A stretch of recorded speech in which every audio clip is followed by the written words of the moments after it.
आज हम लोग कक्षा 12वीं के हिंदी चैप्टर सूरदास की झोपड़ी को पढ़ेंगे। इस पाठ के लेखक हैं प्रेमचंद और इसमें जो है समाज में व्याप्त बुराइयों के बारे में वर्णन किया गया है।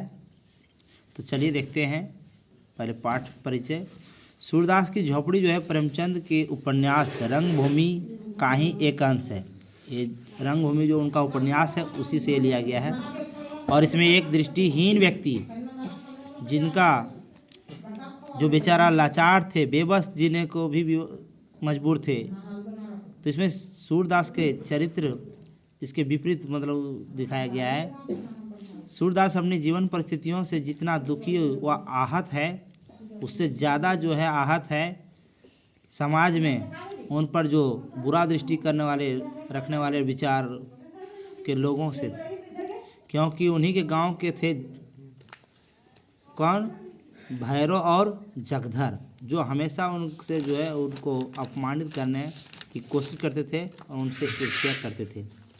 तो भैरव की पत्नी का नाम था सुभागी और भैरव जो है सो बहुत पीटता था उसे और बहुत पीटने के कारण एक दिन जो है वह सूरदास की झोपड़ी में छिप जाती है और सुभागी को पीटने के लिए भैरव सूरदास की झोपड़ी में भी घुस जाता है, लेकिन सूरदास उसे बचा लेता, उसको पीटने नहीं देता है।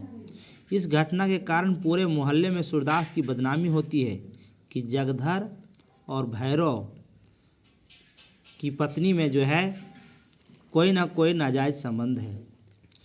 तो इस घटना से सूरदास को बहुत गलानी भी हुई, बेचारा बहुत फूट फूट कर रोया। भैरव को उकसाने और भड़काने में जगधर की मुख्य भूमिका थी, क्योंकि ग्रामीण क्षेत्र में आज भी होता है कि दो व्यक्ति आपस में किसी प्रकार का मतभेद होता है तो तीसरा उसको जो है सुलझाने के बजाय और उलझाने की कोशिश करता है। और उसे ईर्ष्या इस बात से थी कि सूरदास चैन से रहता था, क्योंकि इस कहानी में यही दिखाया गया है कि गांव में जब कोई चैन से जीता है तो उसे लोग बर्दाश्त नहीं कर पाते हैं। तो वह खाता पीता है, उसके चेहरे पर कभी निराशा नहीं झलकती। क्यों?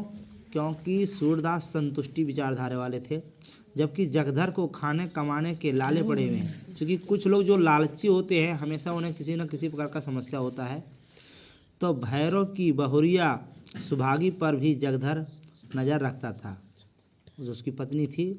तो सूरदास और सुभागी के संबंध की चर्चा पूरे मोहल्ले में इतनी हो गई थी कि भैरव अपने अपमान और बदनामी का बदला लेने के बारे में हमेशा सोचते था।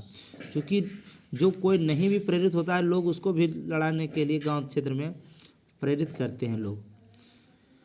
तो उसने गांठ बांध ली कि जब तक सूरदास को वह रुलाएगा नहीं, तड़पाएगा नहीं, तब तक उसे चैन की सांस नहीं मिलेगी। उसे लगा समाज में इसकी बदनामी हुई है तो उसको भी हम छोड़ेंगे नहीं। तो भैरव सूरदास पर हमेशा नज़र रखता था और अंत में रुपयों की थैली उठा ले गया और सूरदास की झोपड़ी में आग लगा दी।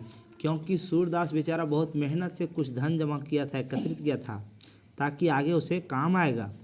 सूरदास के चरित्र की विशेषता ये है कि झोपड़ी के जला दिए जाने के बाद भी वह किसी से प्रतिशोध लेने की बात नहीं करता है, बल्कि पुनर्निर्माण की बात करता है। हम इस पाठ से यही सीखते हैं कि हमें प्रतिशोध की भावना में नहीं रहना चाहिए, क्योंकि प्रतिशोध से विनाश ही होता है।